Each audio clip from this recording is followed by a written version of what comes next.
You are listening to Let's Go, the weekly anime podcast about weekly anime from Drawn or Alive and Dynamite in the Brain. So come along and hang with the Let's Go gang. It's Niall. Niall, how are you? And it's me, Brian. No Dwayne today. It's us holding down the fort as we discuss anime that aired between March the 28th and April the 10th. And one thing that we forgot to cover on the previous episode. There'll be more stuff from this fortnight coming later when Dwayne is here, because we're just going to stick with the things we've both Uh-oh. seen. And we're going to start with Welcome to Demon School, Iruma-kun, Episode 4. No, Season 4, Episode 1. That's the second time I've said that out loud today. In the wrong way. The other demon in the Misfit class, in which we meet Soy Person, our missing devil. Soy person. That doesn't have a nice thing to call somebody who just kind of fades into the background. But whatever. They are an introvert by nature and also by obligation due to their family's bloodline ability. Well, son, it is our family's way to just not interfere in matters. Yes. Haven't seen your brother in years. He's just that good. That was my very much next note. His brother was so good that the family don't know where he is.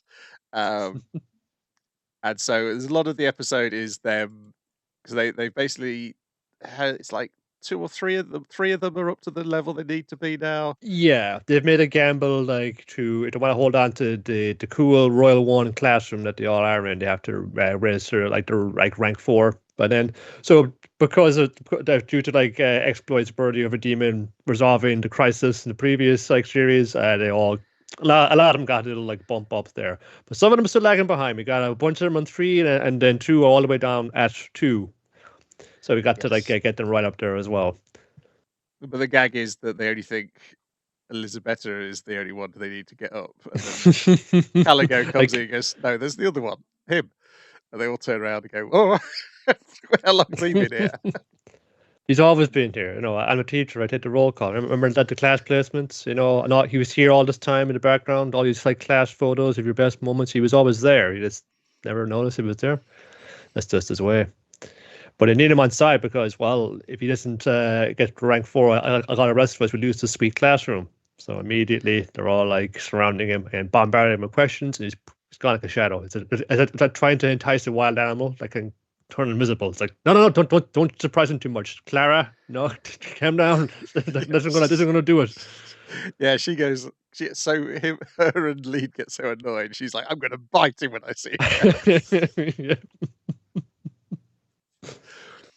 So this is all centered on the next big event that they can gain more merits in, is in the upcoming music festival, a demonic duel of song and dance, and all the classes participate and put their own spin on things. You can be a rock band, you can perform an opera. It's up to yourselves. So he tricks them into leaving the class, thinking he's left and chasing after him, but Iruma stays behind because he detects that person's still there, and he basically just doesn't talk directly to him, because we've seen so far that he's avoiding eye contact. He's got this very simplified eye design, but then it also will be drawn so that he's looking away at a 90-degree angle from the people talking to him. So basically, Iruma goes to the other side of a column and monologues towards him, which then causes Soy to open up and basically just spew out words a mile a minute at Iruma. Yeah, he keeps a lot bottled in. Lock it up. They all come barging back in again, and it scares him off again. And it's just thinking, "Oh man, it's a lot happening right there." And even his internal monologue is just going a mile a minute. He's just hung up on some big things, but also just little things that seem to all kind of pile up on top of him and just nag at him. And it's not like he doesn't like the class, doesn't want to participate in activities, but they come on too strong. I'm an introvert, you're all extroverts, and I don't really get along with you too well in that regard. Yeah, and we get in the flashback that his mum had given him, his mum, who I guess is married into the bloodline, because we get to see her, unlike the dad, gives him a trumpet to blow whenever he needs to get his feelings out. And so apparently every 5 o'clock he does this, and everyone thinks, "Oh, that's Pixie again, the mysterious trumpeter," and his jazz stylings that always show up around 5 o'clock. Um, And and everybody loves it.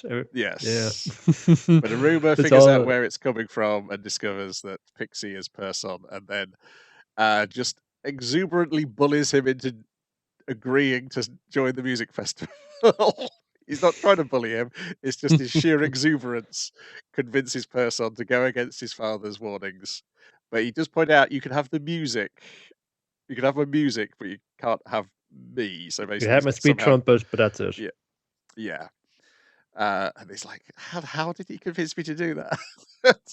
What's wrong with this kid? Is it? There's a little something in there where he wants to be seen, but it's not all at Yes. once. That's not all at once. He wants someone Yeah. to notice that he's there and feel included. But compelled by the family in this is kind of way to do it. But it's just like, yeah, but you're only like half of that blood now. You don't have to, adhere to that strictly. And Yeah, there are other ways to stand out. Yeah, and there's lots of stuff with here with Aruba thinking about like how he always used to go out of his way to please people to his own detriment as well. So he can sort of he's obviously empathizing with Person's predicament along those lines. But otherwise, it's just nice to see all these sweet idiots back again. And because of like Yeah. the last two seasons, we kind of know all the characters now except Person, so it's fun to have him here. Yeah, I was just like a parade of like, oh, I forgot about you. Oh, I remember you, all of that. Like, but then within like just a few minutes of like getting into class, and it's like I liked all the dynamics just straight away. That's kind of how like this strong they are put together. Like, I consider it as a cohesive thing. Kind of weird because we always I keep seeing like a room at a distance, like Midoriya from My Hero Academia, thinking like, yeah, but in that class, I feel like they don't really get as much to do like between themselves. Whereas Arumacon is just like, yeah, all of them feel like they've all had their great little moments like all the way through, and they're like always big players. They're a class. They're gotta do is get through this together. It kind of had that problem in the first season, and then by the end of the second season, you got to know a bunch of them because of the funfair arc, and then the exam arc has really like brought everybody out, and a bunch of their relatives as well, which is so you kind of get to know the world as well beyond the occasional conspiracy that keeps on showing up, and just our immediate three main characters. Yeah. But just I see like, oh, look forward to so many dudes, including that like that Prince guy who was like very extra, and he's like coming back straight away in the next episode. It's like, oh, yes, get them all back in again. It's good. Even Catago as well. This is making my weekly list for the season. Oh yeah, I mean this is like the award-winning writer of hit comic Ichi the Witch, after all. In order to do it, as is episode 1 of Akane Banashi. Ooh, that the culture day, in this place. Yes, the day her father died, or at least his metaphorically. Metaphorically, is he dead? Yes. No, but his career is.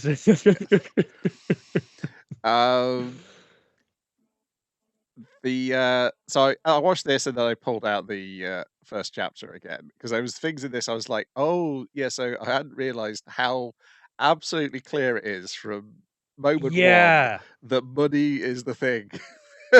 It had me completely like reconsidering all that now, and that's again being informed by, well, they've had time maybe like to kind of like come at it again with like some notes from the authors and that, but also you're getting the sound, you're getting the videos, you're getting the performance. You're kind of noticing more things, become more subtle in the comic, where a bit of like a tremble, in this movement while they're doing the performance. Like, oh, he's still nervous, he's clearly like hasn't like warmed up to the sets. It's just getting there. That's really a lot more blatant and just like glaringly obvious when you can hear it and see it moving.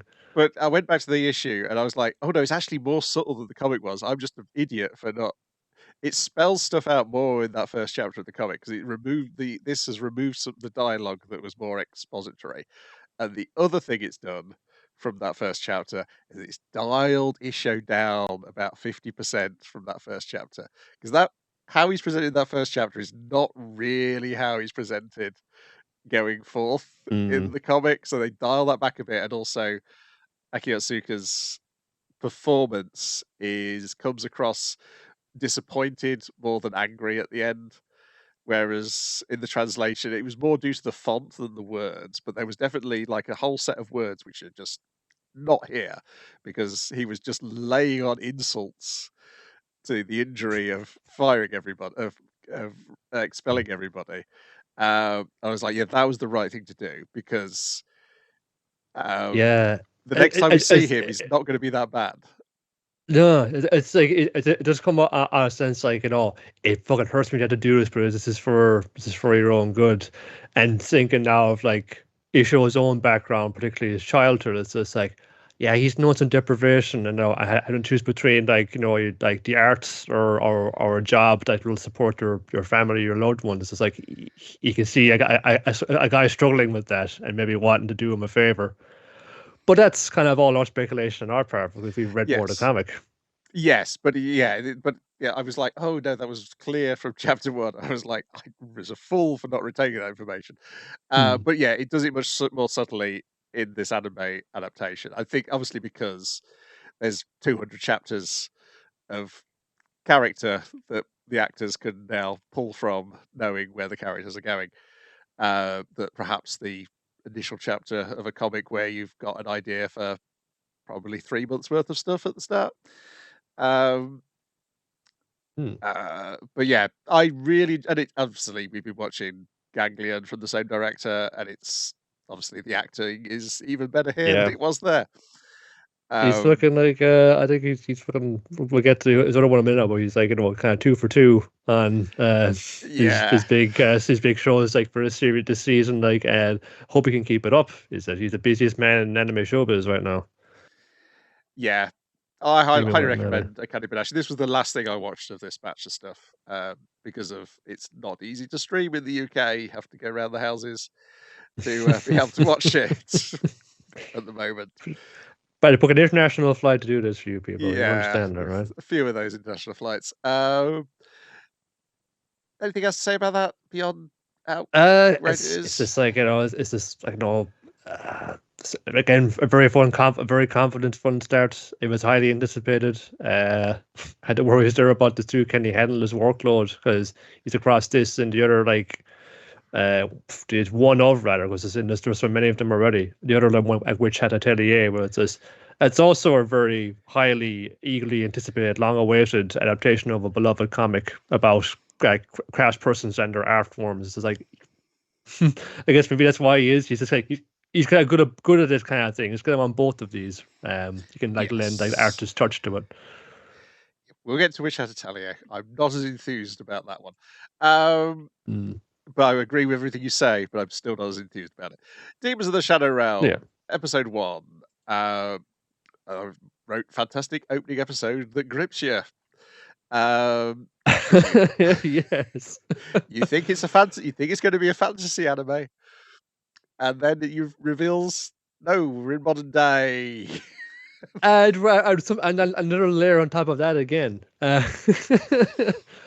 So it's like. So this is like was it Romo Arakawa character design? So a comic as well, isn't it? Or was it a book? Got it. It's one of her comics. One of her comics for sure, yeah. Paired up with Masahiro Ando, who is I've I hold in high regard. I've enjoyed his stuff for a long time, but I think maybe gotten like something. He seems to excel in like action kind of films, particularly ones that have a bit of a period.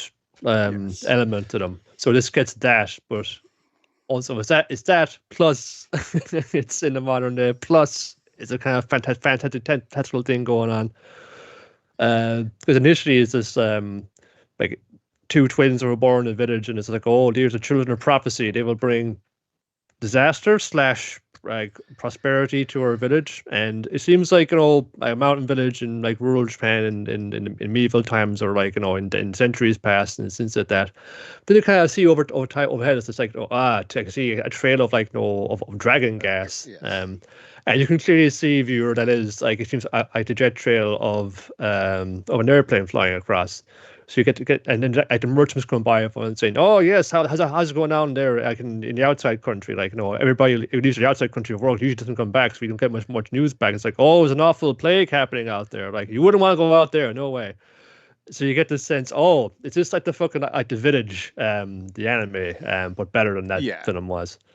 Yeah, they're also keeping the twins separate. One's kept in a cage to keep them separate from this. Asa's kept in the cage, and Yuru's the one who's allowed to wander free.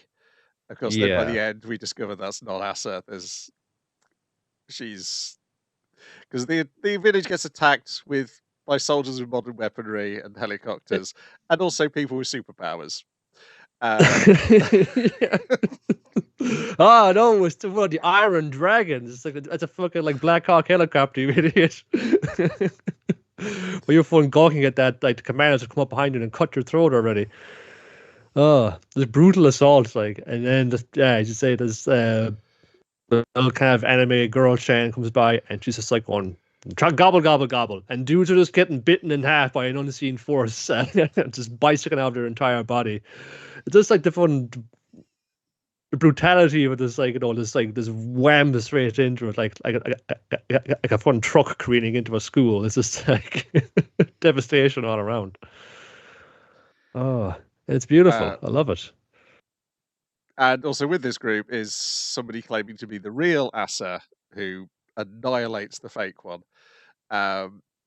with magic or probably something summoned, because in the end Yuru, because we also learned that the merchant has got hand grenades and walkie-talkies. Well, I knew the merchant had to be in it because he's the only guy who comes in from outside town, and it's like you think he's going to get it, and he's just got like, but fend off like the Green Berets with a handgun and a knife. Yes, he's also from modern times, but he's not on the same side of the people attacking. Yes, and he gets Yuru to activate these two demons. I think it's called Left and Right, I believe. Left and Right, yeah, that'd be enough for now. That's the cliffhanger at the end, isn't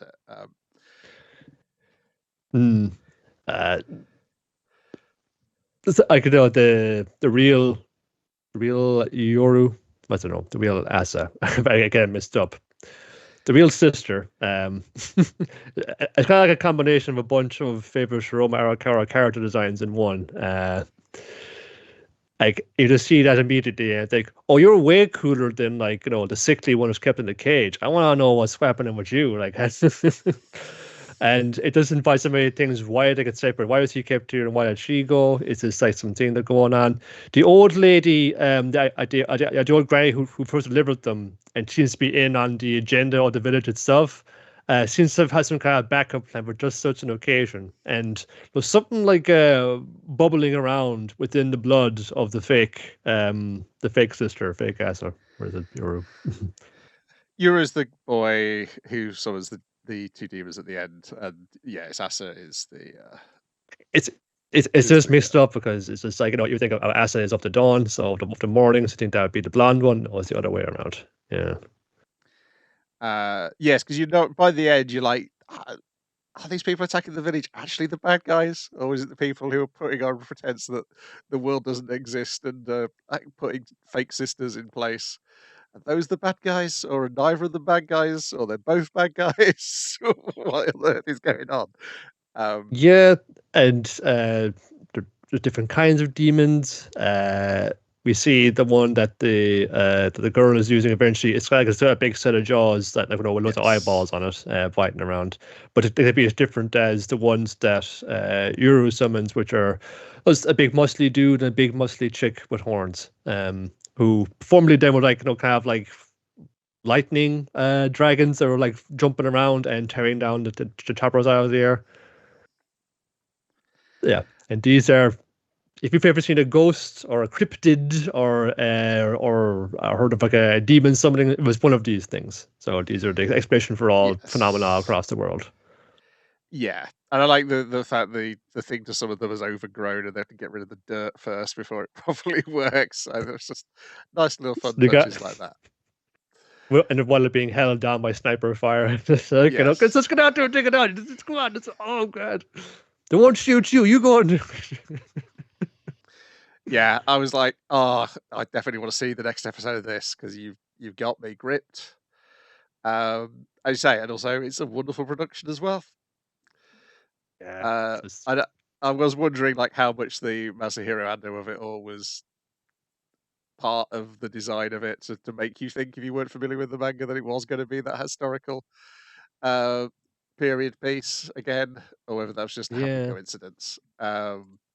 Like I expected the supernatural element, which you wouldn't call it demons of the shadow realm without that, and then the top show was just like, oh, did they think like those are the demons at the helicopters, and it's just going to be this dude from a rural village who's just like get thrown out into the middle of the world, and he's got to take on a paramilitary force. But seems to be about more than that. Again, so many questions. It invites like it's just thrown right in the middle of it. It's just as panicked and as just like shocked by just things happening. There's like one after the other. Like as you're in the middle of this, you feel the same way. It's like, oh yeah, just it feels like there's no let up in the momentum of it. Next, we got Digimon Beat Break, episode 24, Overlapping Beats, and episode 25, Half Baked Hero. Overlapping Beats is the end of the quarter season arc. Yep. The gang get cold-hearted real quick, leaving Tomoro and Gekomon to go berserk with anger and starts the Human Instrumentality Project, I said, because they're definitely pulling imagery out of Evangelion for berserk. What's the Gekomon's form? Armor-Lizamon. Armor-Lizamon, yes. I was like, oh, those colours make sense now you're doing that. And it's not a good sign, because literally an alarm goes off from Tomoro's E-Pulse. Raito shows up, which helps Snap get him out of it. Tomoro level-headed, and they team up. And then I thought, or rather, Raito distracts Clay while Tomoro recovers. It's not much of a team-up, really, is it? It's I'll take this on for a little bit, and then you get your shit together so you can evolve Gekomon into Monarch Lizamon. Going back to it's like a classic Digimon evolution thing where it's like take like the first one, make it bigger, and make it a cyborg. They always do this with so many of the later on ones. When in doubt, give him a robot arm.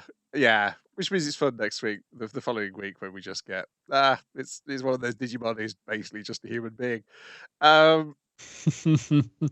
But it goes big, like it's like, oh shit, she's got the ultimate one. He's like on par with one of the 5 stars now. This is badass. And he did it the right way, like not the evil way, like which happened at Raito. You knew, like, no, you gotta snap out of a man. No, I said they said I was a genius, but I couldn't see this happening in front of me. And Gekomon was like as well, just like we don't just like lend give power or strength. We're in this together. We're family. Family, you can do anything, and family, you can turn into a giant Digimon and fight better. He flashes back to jamming with his brother. And I like how the drumming imagery comes back at the end of each of these 12-episode arcs. Just to remind you that, yeah, haven't seen him do that for a very long time. That's really what he's into. He used to be like doing that on railings and on top of cars and stuff. He was big part of his character once before all of the sorrow and grief and refugee camps and Digimon news and Black Ops things happened. They arrest Clay. They get the bounty. The underlings are all cleared of any involvement of the criminal activity, and they reckon that Naito had done that for them. Presumably, he had no love for Clay after getting cold-hearted himself after that point. Whether we'll come back to him, because we're getting some other characters coming back next week from this period. But yeah, the older woman and Granite, they're going to stick together. Granite's going to work at the mum's restaurant, but Raito is going to wander off. Yeah, probably to return in an arc's time, I would imagine, to help out when more trouble arises. Yeah, the And chairman Wong seems like happy. He's like, "Who took out Clay? Oh, it was the Golden Dawn. Sorry, the Glowing Dawn. It's gonna keep happening." He's like, "Ho ho ho!" Is one of them, but there should be other like little agendas happening. Like, no, Clay is not the only one who's got his little thing. We know the dude with Gokuman. He's already plotting something, but I think they're all plotting something. Maybe either kill the chairman or aid the chairman or both.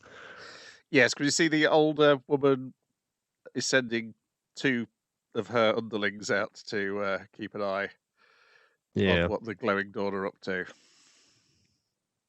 And they're prominently featured in the end credits of the Yes, they are because episode they've got 25. they've like one of them has one of the classic Digimon everyone remembers. Yes. I love seeing those. So, episode 25, Heart Fate Hero, they're going to spend all that money by taking a cruise. Yep, it's a big cruise ship. Got swimming pools, got buffets, got everything you could think of, including a Sentai Hero show with Starman. That's not Starman. The Starman is actually a Starmon, and Yes, he's not half the hero he feels he's cracked up to be. yes, this is the Makoto and Shirapmon episode because everybody else is either not here or mind controlled for the bulk of the episode. And I like how it sort of establishes, oh yeah, Makoto's like still just a kid. It's just really excited to see Hmm. this superhero. But we learn that also he's not just a superhero, he's the legendary cleaner Starman, who is secretly Handa and Starmon. And they're famous for fighting these two gigantic squid and octopus Digimon, but it turns out that's all a lie. They just got hit by a bolt of lightning out of nowhere, and he took credit for it because then when their boat is attacked by pirates being led by a Digimon called a Petermon, a Peter Pan Peter Digimon, Panmon. because it's never clear It's that it's one of the it's not one of the pirates Digimon. It just appears to be a Digimon who has a band of pirates. Yeah, I guess that can happen sometimes. You get to have quasi-independent ones. Like Pandemon, like he chose to be Yes. like become part of that old man's gang, like I guess a group.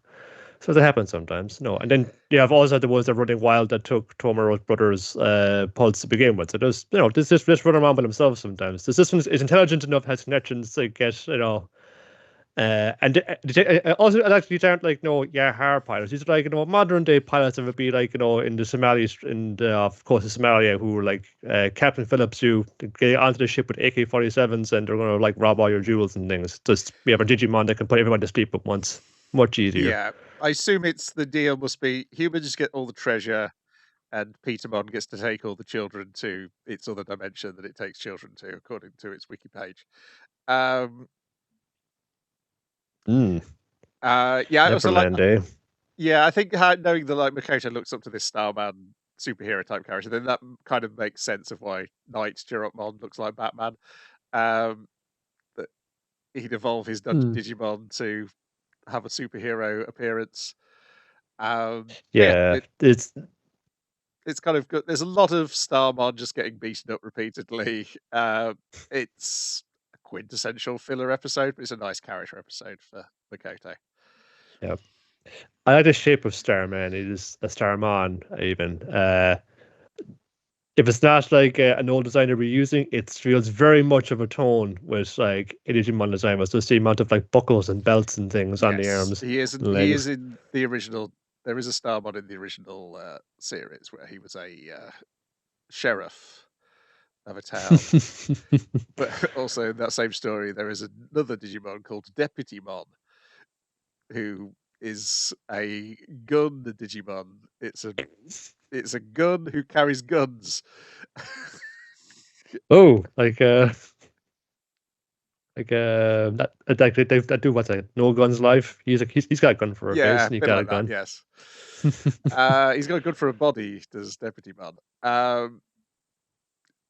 But yeah, Or Megatron. and Starmon could evolve into other, just like a golden version of himself. Super Starmon, I think he's called. Um, Got a bit lazy with that. No, there's no like cyborg arms or anything attached onto them. Okay. But yeah, we get new end credits with all the ladies in it. Yeah, so you know you're halfway through.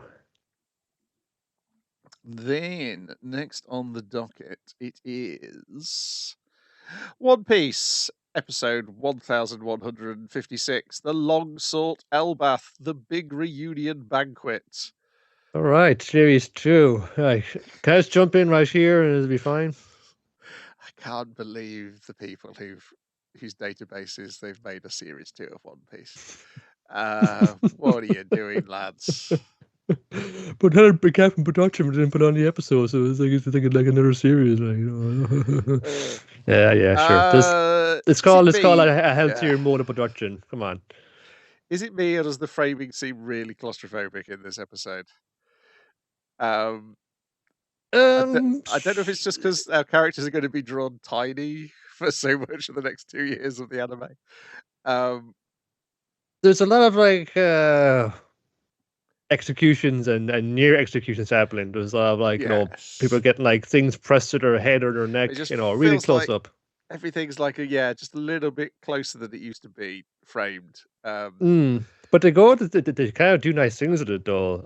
Like Blackbeard, he has like a pistol to Pizarro's like stone face right there. You can see like the light is catching like the lamps in the room, and it's reflecting like that onto his face. Like, this is very close up detail really going all out for. So we get a bunch of stuff with the Straw Hats celebrating with the pirates, having a grand old time. We get Shanks killing the Barto Club. Well, technically, Yasuo killing them. Like, he respects his loyalty. Like, you drank the poison I told you to make Luffy drink because no, I'd rather die than this. It's like, he's a good lad. I'm not going to give him respect.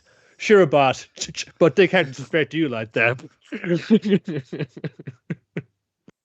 And who is that dude? I thought fucking Ben Beckman was a marksman. They got this device marksman is that good, can blow up a whole ship. I thought it was Yasop. He did strike wasn't it? Was it Yasop? Yeah, I think it was. Is that him? Wow, he's got a glow up. Wow.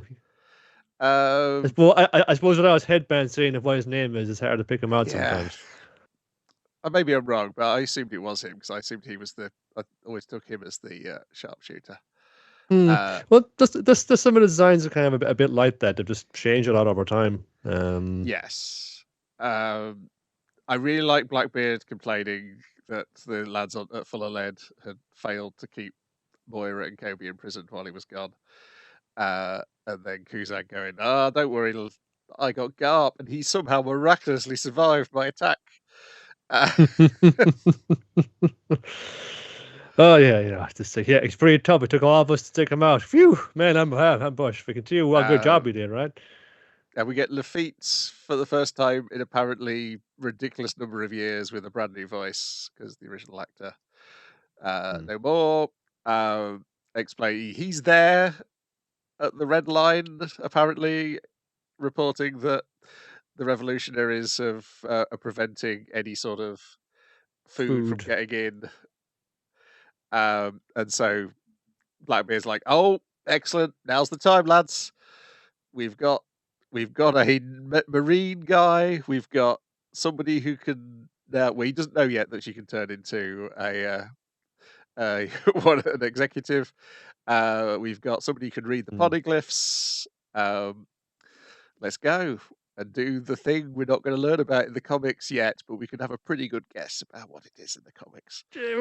Just they're planning a bachelor party. Yeah, that's all the secrecy is about. Yeah, because we also get Caribou showing up as well because he's got information. He does. Again, we've not seen him tell that information in the comics yet, but we can safely assume he has. And then the cliffhanger is they can't find the Sunny, is it? Yeah, the Sunny, what they were torn behind, like the giant pirate ship, the Great Eric, and some of them are on us, some of them are off. You can't remember who wound up where. We got so drunk last night. The absinthe was flowing. It was pretty wild, I'll tell you that. So, more of the sensible characters being left behind, like Frankie and Robin and Jim Bale have been left Yes. behind on the Greater Fun, saying to kind of puzzle this one out. I mean, get our best minds on this. Yeah, because essentially it's the original five have disappeared, and we see Nami waking up in a giant Lego set, dressed in Viking clothes. That's Say how what? cliffhanger. Mm. Yeah, fun for it to come back. I'm not sure I need to watch it every week. I'll just do the usual thing of wait till seeing somebody go. It was a really good episode of One Piece this week. Yeah, it's good to see it back, and just like kind of having that time to kind of go at it a bit, and maybe it'll find some consistency in that regard with how this one looked. Kind of this interesting direction and a nice feel to it. And it's just kind of touching too. Just remember back, it's like remember all those years ago we said we're all going to giant island, Luffy. Yeah, you remember we said we finally made it, man. We did it, and it's a nice one as well. If you've been watching the live action series too, it's like yeah, the lads, and seeing the kind of contrasting versions of them.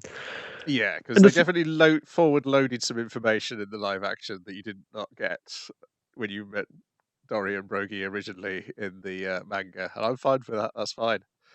mm, Um, no, they've really just like dropped lots of things in there. I mean, that Bartolomeo I show up just there for like because he yes, was there. Now we know that he was there. We can fit him in somewhere. yeah.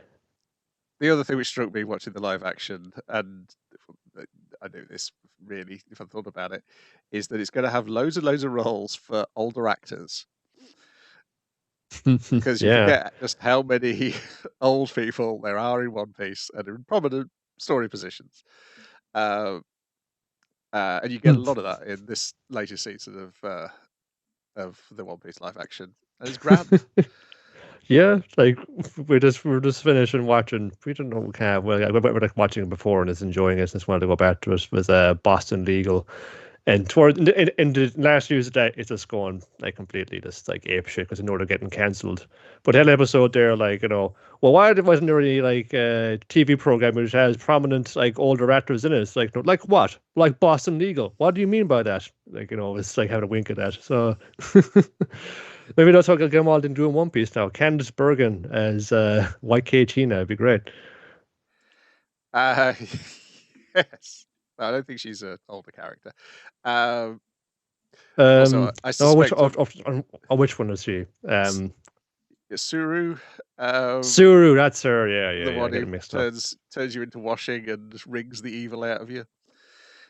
A power we really do not understand how it works yet, because you never see any of the pirates she's wrung out and put out to dry afterwards. So presumably they are now leading responsible lives.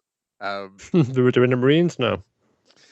Then we've got My Hero Academia Vigilantes, episode 13, Graduation and Career Path. I now of the opinion, yes, they were right to put the flashback in the middle because this ended in a way that makes you go, or at least makes me go at least. This is what I like Vigilantes about. It's seeing all Hmm. the people of the neighborhood working together to do stuff, and that's how you end it happily. While also going, evil is coming after the credit because you get to the end of the episode before the credits, and you're like, well, this could have been the end of the season. Well, we don't know what happened to Knuckle Dust. That's a slight mystery. But in terms of Koichi, he thinks he's achieved his dreams now, and he's looking for a new job. This could be the end, and then credits, Hmm. post credit stuff. No, oh no, here's all for one, Numbers. up to no good. Number 6 is still alive. More bad things to come. Oh yes. uh, that's the way it is too. Now things are going good. He's finally like wishes star, so people know to call the crawler, and if he's nearby, he'll jump in, just like Spider-Man. It's like yes, it's the way it should be. And I It's, like that it was, they so successfully cover up his involvement in saving the Sky Dome that even he is not aware of his importance in saving the Sky Dome. So when Captain Celebrity is going, there's two people who are very important to me. There's Makoto, and everyone thinks, oh, he's been having an affair with Makoto. And Makoto rushes in and explains, no. And also, I'm still going to be his manager because I'm going to New York back with him. He All clearly organized by still his needs wife. a little help with the PR department. And the second person, who I can't say who it is, because I don't want to get any my bad reputation to tarnish them. And then Kyuichi goes, "I bet he means All Might." And also him completely missing the look Makoto gives him as she's leaving. But of course, Pop sees the look Makoto's giving him when she's leaving, and she's like, "Ooh." Well, he's there in the emergency room. And it's only when fucking what's her face Lucy comes in, and she's gonna phone clobber her husband for a minute first, but like, thank you for Yes. saving my husband, my idiot husband. You know, it's like, well, it's glad like someone around here can appreciate what I do. For and saying, but Polo says, but I appreciate what you do. Like, I just told you that. It's like she's like, oh, he's just not listening. This is what's with this fucker. Yeah, he's wonderfully oblivious in this episode, except when those people call for the crawler. It's gotta take out Bebop and no, it's Bojack. it's definitely a rock steady looking, like, no, like he's a Yes. rhino, but he's like, it's also in the costume. But I guess it didn't want to make too blatant, so made Bebop into a horse instead. Yeah, I don't know whether this is one where they've altered it in the anime because the reference in the manga was too bleeding obvious. Too blatant. Like the Mazinger skull that got turned into the Godzilla skull. Yeah, and that's how we set up the ending, is helping them, and then all the rest of the neighborhood come and help, and we all pose for photos, have a wonderful time. You got to get to a job interview. Is it like a garbage company, waste This disposal company? kind of the kind of disposal or maintenance thing. Which, no, hey, that could be a good vocation for him. He's seen like the damage that I wonder what was a specialized like cleaning up after super messes. Yeah, maybe kind like of thing. damage control from the comics, not the boulderized version they put in the MCU.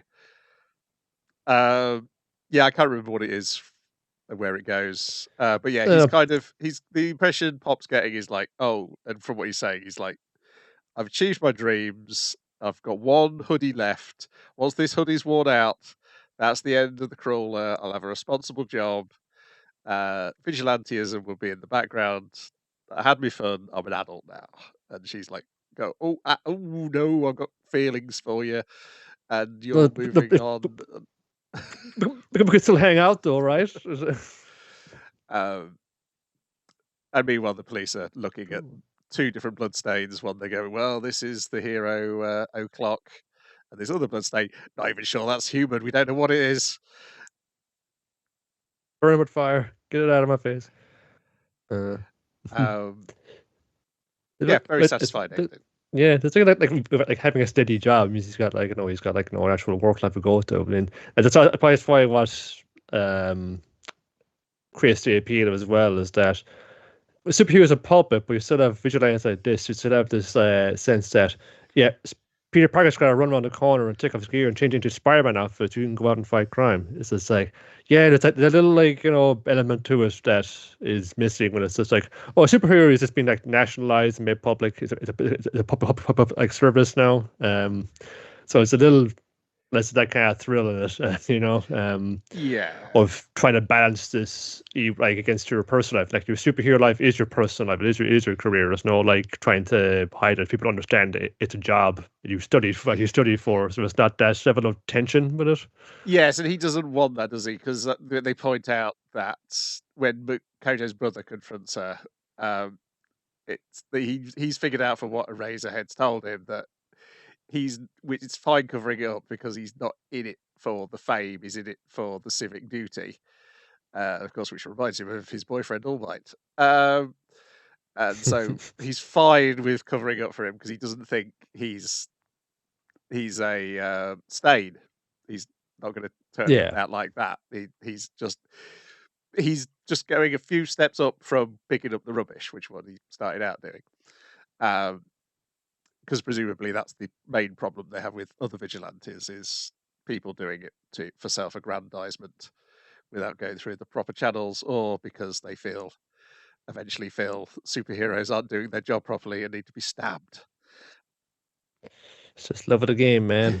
But yeah, like I said, rearranging it so it ended on this, I think, overall was the right choice. But you could have tightened up that Razor's Edge flashback arc. Yes, really they could could. have. They could have had a 12-episode season, not a 13-episode season, and I think it would have been a little bit better.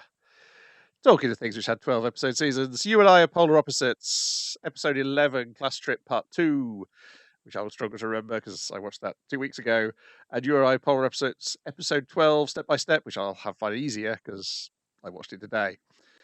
Well, Class Trip Part 2 was trying to again, it's all about like trying to wedge in. Okay, now we have like proper free time. This is like we're not doing the kind of the class thing together right now. This is when like you make a move with your paramour or with your prospective paramour. So how we can split off and enable that. Or in the case of Tyra, go, why is Azuma happier when she's around me? This is so confusing. Which was my favourite bit of the episode. She's changed, man. She didn't used to be like this. Yeah, sort of him worrying that somehow he's made her happier is a perfect Tyra approach to these situations. That big lad is pretty fun actually. Yes. Seems like he's not like a big Dumbo or a bully fun saying no, he's like a big jovial lad who's must be in the judo club because he's just like picking people up and it's like, oh, good match. Yeah, I think it's a good choice to bring in these extra characters because I presume because they do it, it's coming back in summer, July, yeah, which I assume that'll be everything from the comic after that because it's only like a 72 chapter comic or something along those lines. So I think it was a good idea to start adding some more characters, even though we've got two who don't really get much to do. The first two friends, the serious Nabe one and the boisterous one, the other one, yeah. But just having a few more background characters, I think, will shake it up a little bit as we kind of settle into these three couples. Yeah, three main one. A big part of the class trip is the souvenir purchasing and regretting not buying the panda hat at the end. Yeah, it's like that's kind of silly. Like no one would get something like that. Then what? 5 of them were up, and then they all bought city hats. Like oh sure, we didn't know you guys were here or around, or we got split up because this is the time where Suzuki and Tanik and this go and just we get some alone time at the amusement park, can go on the rides and do all the things. Oh, we get the setup for the episode 12 as well here because Yamada and Nishi are worrying about being spotted together, so they agree to have a date after the trip, which is what we get in the episode 12. Which the bulk of episode 12 is them on their first date. Well, again, trying to avoid being spotted by Tanya and Suzuki, who are also out on a date. And then I do like that we get the rewind of them trying to avoid being spotted by those two. On a preparation thereof, it's like, what do I do? Like go spend time with our boys? Like, no, should we wear some jewelry? Yeah, I should wear every piece of jewelry I own all at once. Yeah, that'll look pretty good, wouldn't it? Yeah, I loved how it mirrors the episode 1 with we don't get Yamada's in the monologue in the same way we didn't get Tanya's in the monologue through episode 1. So it's like she's wondering if he's as nervous as she is, and we can see as a viewer that he is. But then also throughout the episode, there's the repeated thing of she's never looking Yamada in the eyes, so that's how she wouldn't notice that he's also nervous. And also they do a funny run as well, just like in episode 1, but their funny run is actually effective and speedy as they run away from Tanya and Suzuki when they get to the romantic spot. Of course, the other thing all throughout this episode was I beat people up there, I beat people up there, because it's all in the Yokohama map from the Yakuza games. How romantic. Can watch the sunset go down your cable's dude's basement. Yeah. You go to the Chinatown and then to the Bay. I was like, yep, they're both there in that map. Um, but yeah, it's all. They still don't manage to kiss, do they? In this episode, they No, try. because that's all about the tension is going around through the day, all running through the day. Is that like, okay, we're out. It's like a proper rest day. This is like, we're going around little bits of town. Uh, They even wind up with like, the Ferris wheel. Ferris wheel is like guaranteed romantic spot, but it doesn't quite come off because also like the cars are a lot closer together, so there are kids in the one that's Yes, ahead. It's just like looking out the window, like, I it's a like perfect mood. it's not just the kids staring at them; it's also the parents staring at them. You're gonna make out on there or what? It's like, maybe not just right this second. No. Um, uh, it's also like, all like, was it Fontani who's like, kind of bringing her around and trying to, like, take some initiative as well for things. It's like, he's tried to fall, kind of do it all right, and it's like didn't quite come off. And if you overthinking it, if you underthinking it, he's been his usual Tenny about it. I think they do still find a way to annoy Tyra at some point throughout the episode as well.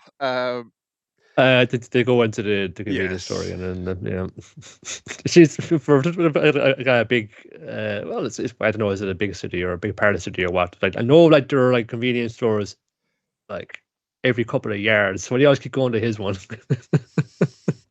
Probably because they like him, he's what they want to annoy him because they're friends. He just doesn't realize it. Yeah, all very sweet, and I look forward to seeing how it wraps itself up next Very season. adorable, yeah, yeah. I was really like, I really enjoy its energy. I enjoy its artistic sensibility, and just knowing that, like, yep, this is done. So they just the way to lay it out, so that all these feelings of, well, these little couplets up will feel earned. Everybody gets a little bit of time in the spotlight. Then we've got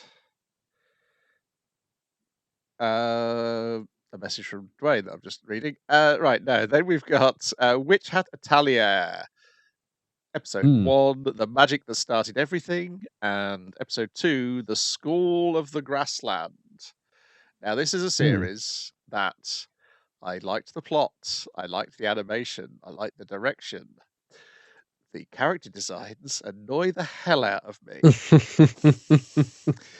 The only character design I like, they turn her to stone in the first episode and is the MacGuffin for motivating one of our main characters for the rest of the series.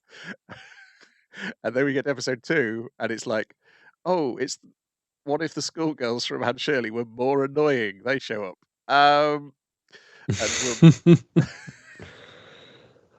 Like, they are pitched a little younger. They might what you might get in a fantasy magic anime as of late, anyway.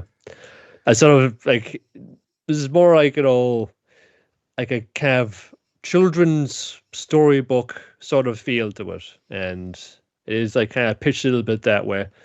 There are some that's a kind of challenging and kind of like kind of difficult things it touches on, like, in later on bits of the thing, but it is sort of feels like, yeah, these things that exist in the world, but how we, like, convey them to a younger reader and then a kind of viewer. And also it make it feel enchanting, it's a wonder of magic, which is all based on con artistry and sleight of hand. That's like that's what yeah, magic that's the should thing, be. because that thing we watched a few seasons back based on the web book about the magic skulls and drawing sigils and things, I was like, oh, that was a shit version of this.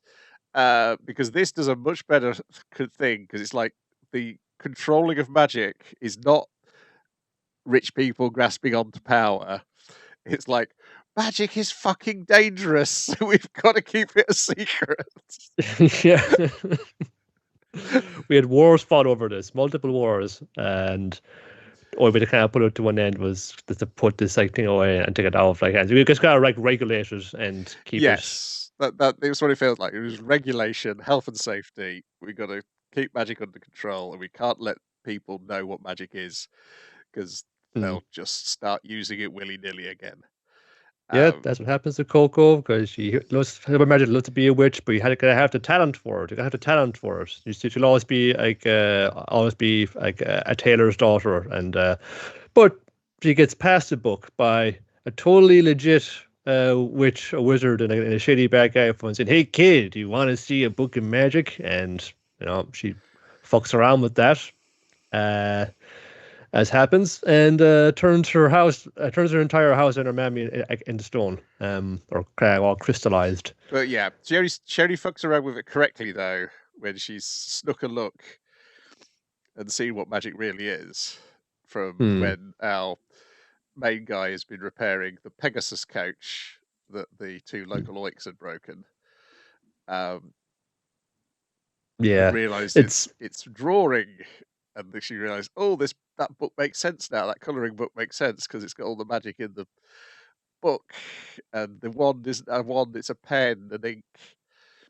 Because up to this point, we've seen in the flashback she's running around treating it like you would a wand if you were told it was a wand mm, and playing with it. mm. It's also getting told like again. This by the story gets told. It's like only certain people have an aptitude or the gift to do magic. And it's just like no, it's a trade that can be taught. It's just needs to be taught properly and kept properly. As any idiot with like a notepad and a white ink Yeah, can do this. there's like your corgi registered, but for magic.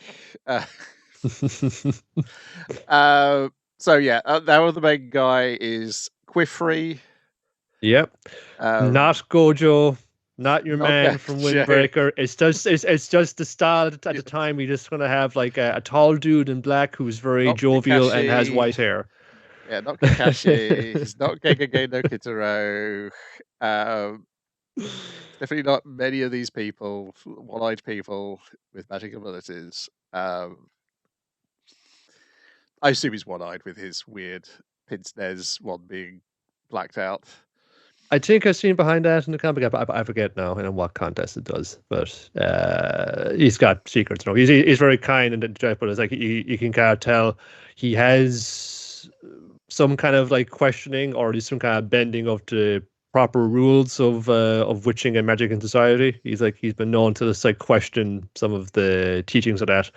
So he takes Coco into his apprenticeship, even though normally they would just like do the mind wipe on it. That's the one like forbidden spell they're allowed to do is mind wipe people, all for the greater good, of course.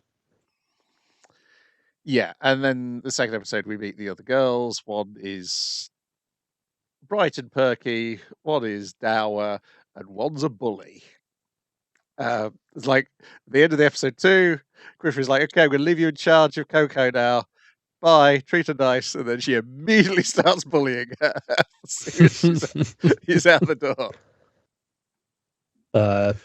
Well, all Magic Society has heard about Coco by now, and saying she's the kid who fucking crystallized her entire house. Can believe to have a mind wiped her yet?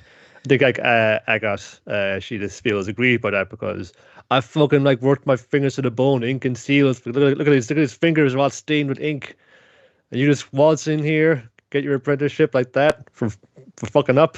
So it's just be like, no, I've worked hard. You just can't come up in here, so I'm just going to haze the shit out of you. Yeah, that's Agot, isn't it? And it's Agus, yeah. Techia's the pink-haired one who's loves being thanked and thanks you for thanking her. And Riche is Richer. Richer is the dour one who goes, just stop answering her and she'll stop doing it.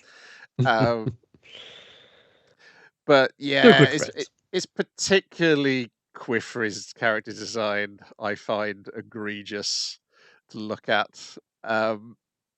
So I'm not sure I'm going to be able to watch this weekly.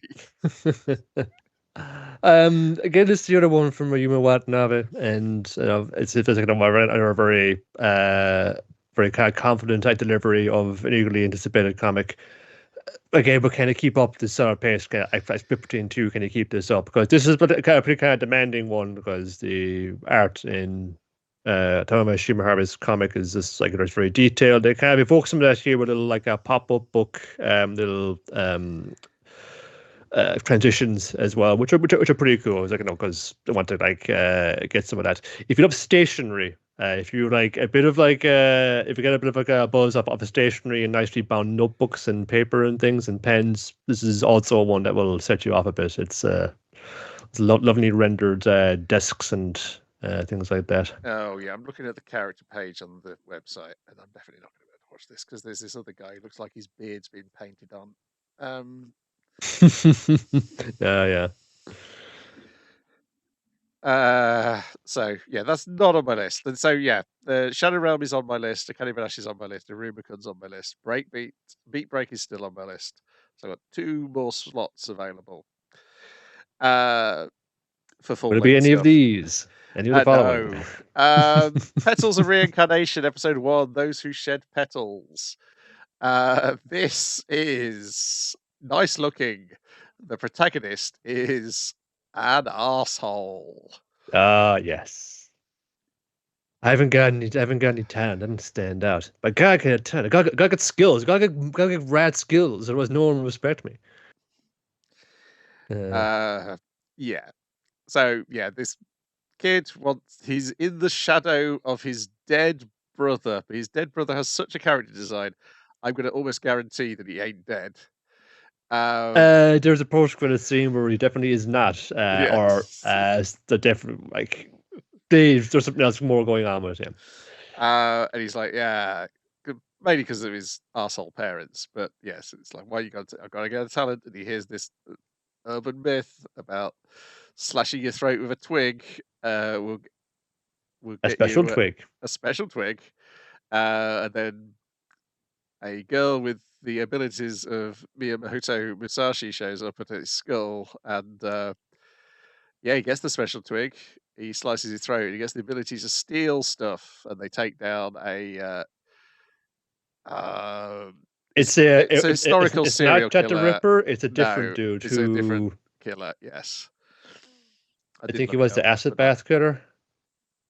Yeah, it could be. It's not Holmes, but it's somebody along those lines. Yeah. Yeah, and then they run into a Vlad Tepes guy, and who is told to back off them because of his power, and then later on he runs back into him and steals his power because that's the final reveal. Is I'm going to steal everyone's power, talents, whether they're a good guy or a bad guy. I have a fucking wife, girl. Yeah. I'd show them all. It's very Yes. school shooter manifesto of Yes. motivation. Yeah. And then when you look at like the 4th listed character is Adolf Hitler, and you're like, I think I'll be out. I'll take my leave, even though I've looked at the Japanese wiki and they're definitely committing to the reincarnated great men gimmick much more than most of these things do. So many reincarnated people in this story. Well, you can probably like have multiple ones because it's just down to like which one is imbued into the twig or the knife you use to cut your throat, and then you just like chew them all out. So they can have multiple ones. So you get through a few of them that way.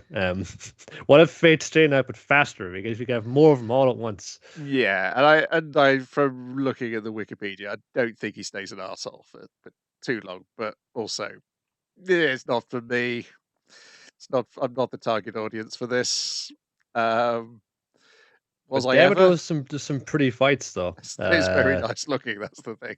That's it's just like as a style twist. Like even the lighting and the color palette they're using is pretty vivid and unique. Is like, oh yeah, damned if I can't like really get on board what I was doing, but there could be some nicely stylized violence in here for me to mine. Yes. I'm always looking out for more of that. Then we got Snowball Earth, episode 1 and 2. I've watched episode 1, and then I immediately went and read the first volume of the manga. And then I saw the trailer for episode 2, and I was like, no, I'm good with the manga. What was episode 2's title? Did it have a title? I'm sure. Encounters. The first episode is a standalone story, which is pretty much the setup.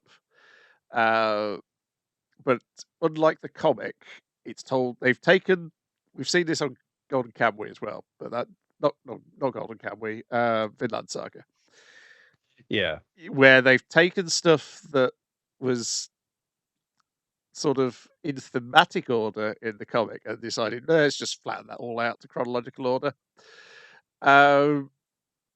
It kind of works here, particularly because the thing the manga's setting up in that first chapter, it seems to lose interest in by the end of the first volume. So it's kind of doesn't matter so much that it's flattened out. Because in the comic, it opens with introducing that ridiculous self-help book that he's got. Okay. And I assume in the second episode, there's more of that self-help book that he's thinking about, because that is in the comic. Yeah, like it's going down to the points of like how to make friends and like, you know, step number one, you gotta get out of the house, so you got to encounter somebody. So it's just like, okay, I got to go out and encounter somebody, so he does go that. He's going out trying to encounter people who might still be alive on the now frozen planet Earth he's returned to. Yeah, because I think in the comic, I think the intent was that was going to be more part of the premise. By the end of the first volume, I'm not sure how much that's going to be the major part of the premise going forward. But definitely the way it was set up early on, it is. But they kind of flattened that out by leaving that introduction to the end of. It's only when he's on the ship going out into space that book gets introduced. When he's having to like be on the sort of the space battle cruiser going into the alien kaiju's home space. Because what happens is Earth's being attacked by alien kaiju. Earth's not dealing with it very well, but there's a mad scientist. He's building a self-destruction robot that he'll send to fight them, but the robot has gone on strike. Which I was like, that was the first thing I was like, oh, this is a show I might like. It's a very funny idea that you made a robot that is sentient, but you're also going to program it to self-destruct. And then just gone, hang on a second, not sure I like this plan. But then the son of the mad scientist, a young boy, fell into the cockpit, gets in the cockpit, is able to pilot the robot, and has immediate success killing alien kaiju.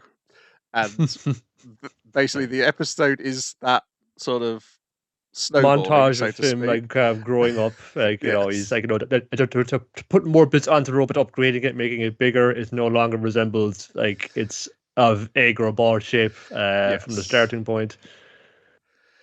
Yeah, the beautiful egg robot becomes something like he looks a bit like the White Dragon from Peacemaker by the end, and then it becomes the very end is like Gunbuster, where they go out into space to fight the alien kaiju, and then they fail. That's the end of the episode. Yeah. Everybody on that ship, they catch it, you know, all like, oh, look at all these character designs. These are going to be like firm favorite snub. They take out the bridge immediately. They're stuck down to the vacuum of space, dead. But the robot saves him, launches him back to Earth in this escape capsule.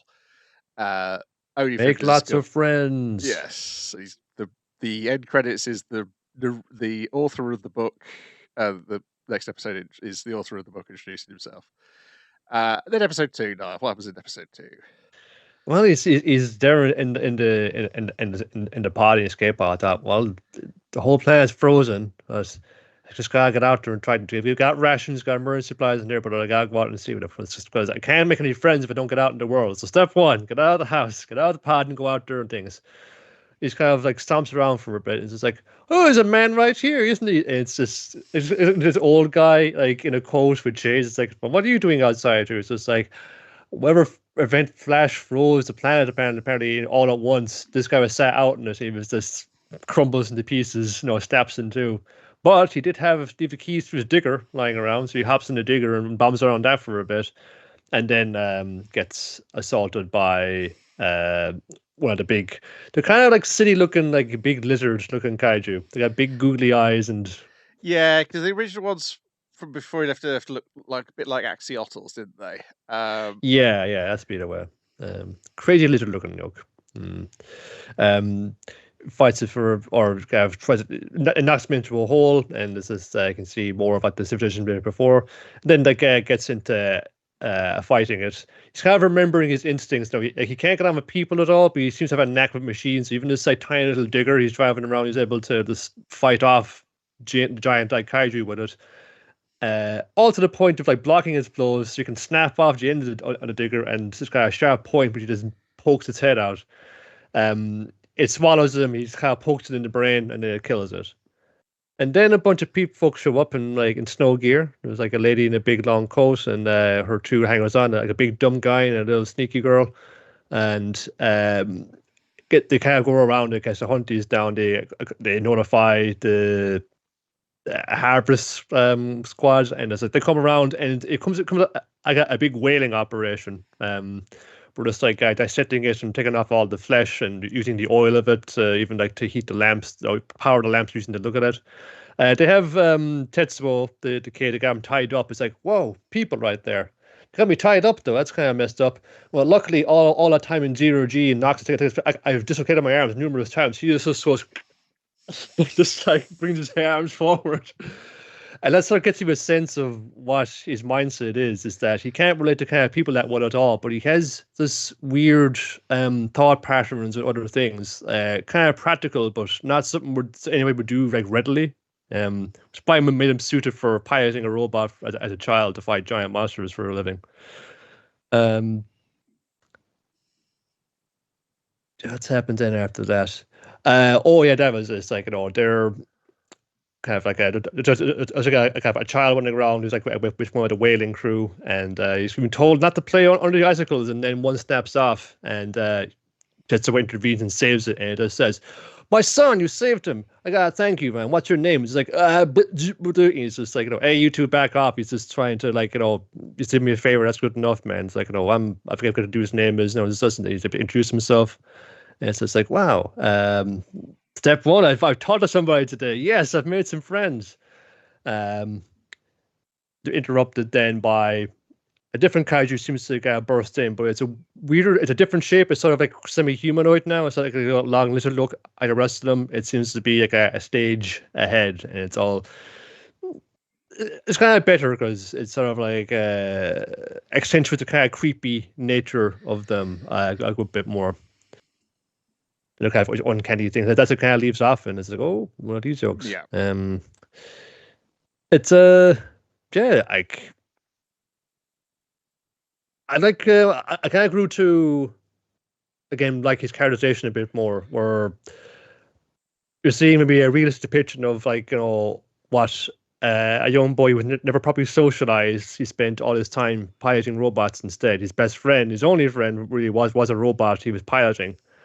This is that kind of flashback to when he was like in school at times. He was always off, doing missions. He can't even write very well.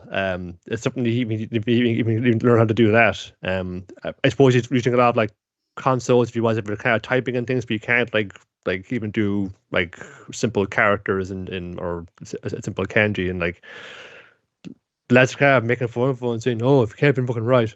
But wish I could go DOS off and fight monsters in Big Robot 2. So it isn't the way he sees it, though. Like he'd rather just be a regular kid in school who knows how to talk to people. That'd be much better. So the premise is interesting. Wondering how does the Earth get frozen? That's a different thing we haven't seen in more so in a while. Like remember the time when it was like the threat of the Earth freezing over instead of boiling to death? Yeah, remember those days? Nostalgic time. Yeah. Now the look of the thing is the spy was going to throw you because it is primarily a CG looking production. It's that's something we're entirely averse to. We've been talking about Trigun for the last couple of weeks after all. But they're one of the ones who are on the better business in it. And they're working on what they got here. I've definitely seen worse than this. You would have seen this worse even in the last week with the new Fist of the North Star series. Less said about that, the better. We should give one pause for it, and maybe you will want to go and read the manga. I ought to go, but at Studio Kai, who would want to do the production, the animation for this, recently declared insolvent. Yeah, that didn't help. But it's a little too marionette-y for me. Is basically why I was like, I'll just stick to the manga. But also, it's having another manga I can read on the Viz manga app rather than having to wait the 2 months between Detective Conan arcs. Yeah, it's in some ways too, like well, the fucking having like it all be kind of snow fields and ice fields is kind of like a dream for that because but then means you have like lots of white expanses you can do all these things on. Lots of weird Shimi was the monsters they robot need in to there. eliminate, though. Yeah, this is. It's just kind of how smooth the kaiju are, at least the initial kind of ones. It's like, yeah, I guess it can have a big lizard with kind of goo eyes. It's kind of unsettling and kind of stupid, but it's kind of unsettling overrides it. But they're also smooth. It's like, they've all been sanded down. So kind of lessens the impact of them.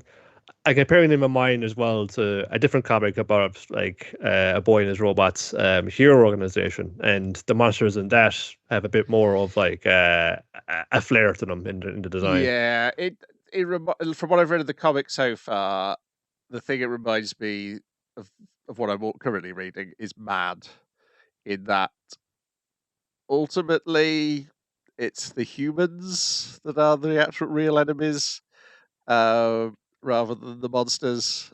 Um, but that's where we'll be going in the next few episodes. It was somebody froze the planet. I don't think it was the lizards between you and me. No, I suspect it might be the fact we never see the dad's face. I suspect is an important aspect. Yeah, 'Cause like I not see, even like you see because in shadow it's just like it seems like Tetsuo can't even like remember his face properly or that because it's just like no. like from the eyes up it's just like like a kind of black fog emanating off his Yeah, face. and what we see of him, he does seem to be the mad scientist thing I was going to was not really a joke. He does appear to be your archetypal mad scientist. Um, but we'll see where it goes. But I will see where it goes in the comic. Still ongoing, I believe. So Mm-hmm. I will eventually get caught up, or I will forget, like I did with Mao, and I'll go, "How far did I get into Mao?" I got a fair long way into Mao. I can't. I think I heard that rumors that it was ending, and so I was putting off reading it till it ended, and it hasn't ended. So I've probably like 2 years Took a of long break, more perhaps. Mao to go. But we might talk Mao next week. But for now, last thing we need to talk about is Golden Kamuy, episode 62, Wilk's daughter. We've got to get on that train so we can finish this series at Christmas. Only if you're good. So remember now, Yes. Sarumi is watching you. He'll know if you've been bad. So what are we going to happen this episode? We've got the last stand of Sophia and her final confrontation with Sarumi. We've Yeah. got Tanigaki coming back. Tanigaki, what are you doing here, man? You Phil, had such an out. you escaped the story, but then the story ran straight past you on horseback, and you were like, Hulchi would never forgive me if I don't go in hell. Gotta put on that bandana and get out to like a good I knew man would. Yeah, so he shows up to rescue Usurper and then get thrown off a train at the end. Want to get shot as well. Yes. And it's her, it's that and Sophia Golden Hands like down Demise here, which is you see this like feeling creeping up on a serpent. It's just this fucking gold is just killing everybody it touches and everybody I love and care for, who's cared about me. It's just killing everybody I know. It's just that, and a lot of things getting processed between Sophia and Surumi in that encounter. It's like all those things that got left unsaid, like kind of what's weighed on her because she's always carried like that guilt about it for so long.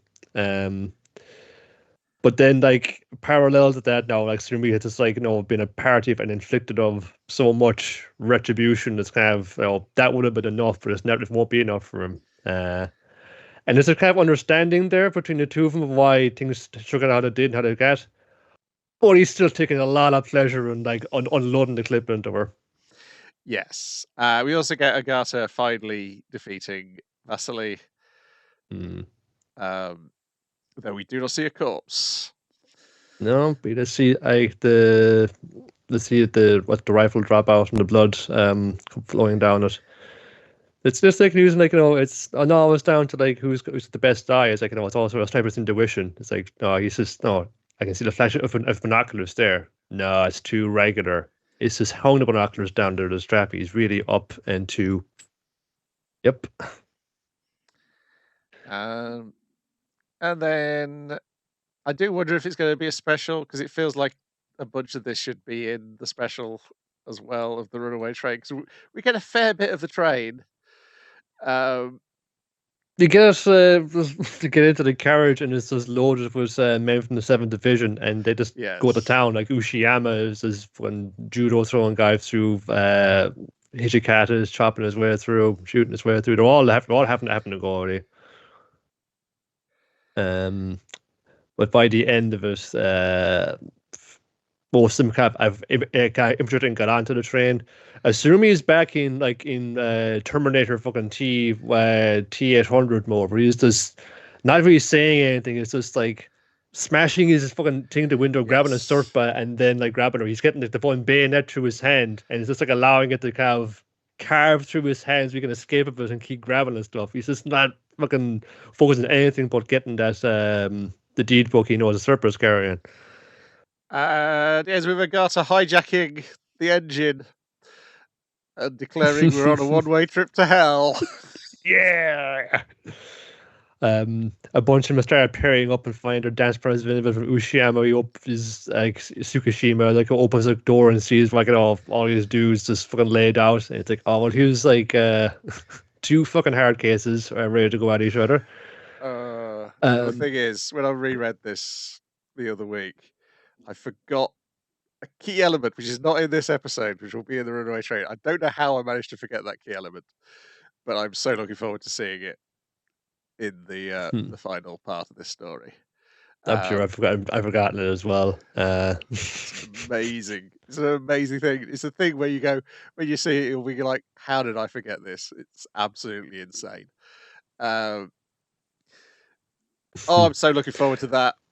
Roll on the winter, whatever the winter is for it to reappear. At least we know JoJo's is back in autumn. In the autumn, and it's it will be a weekly thing. There's something must have gone seriously wrong there. I just needed to put out something for the punters. Contractually obligated to Netflix, quite possibly. Yeah. That's Wilk's Daughter. That's Golden Kamuy. That's it for another episode of Let's Go. We'll be back next week with lots more of the same because I think of us, Dwayne watched the most things. He's the workhorse of this podcast. He's just... the things I've got to talk about hopefully will be the Klutzy class monitor and the girl with the short skirt, Marriage Toxin, which I'm definitely going to watch each week, Nippon Sangoku, which I probably will watch each week. I think that's the final thing on my final 2 docket. Yeah. I like the Klutzy class monitor and the girl with the short skirt, but I can't imagine it ever being good week in, week out compared to Marriage Toxin and Nippon Sangoku. Yeah, we trimmed out a good deal there between stuff that's over, stuff that is just not going to cut the muster anyway. Even a few there that we might look at this week and all. We'll kind of forsake of them because I can definitely say like Drops of God, that's another candidate for we the comic again. Is we doing his job of driving you to that. Yeah. Yeah, Kujima, Why Sing When You Could Warble. I'd be happy to discuss that first episode. And if I had an infinite amount of time, I would be watching that weekly. But as with maybe a good many things on this prospective stage, but we are only mortals. New next week, we got Kill Blue, which I have watched that episode already. And we got Candy Caries. Watch that. That's a short. Easily watch that every week. That's all right. It's fantastic. And Dandelion. That is a limited run. So it's a limited run, and it may be short. I don't know. It drops tomorrow as we record, so we'll find out shortly. But that's it for now. We'll be back next time. Thank goodness. Ta-ra. Right. Good night and good luck. Stop the recording.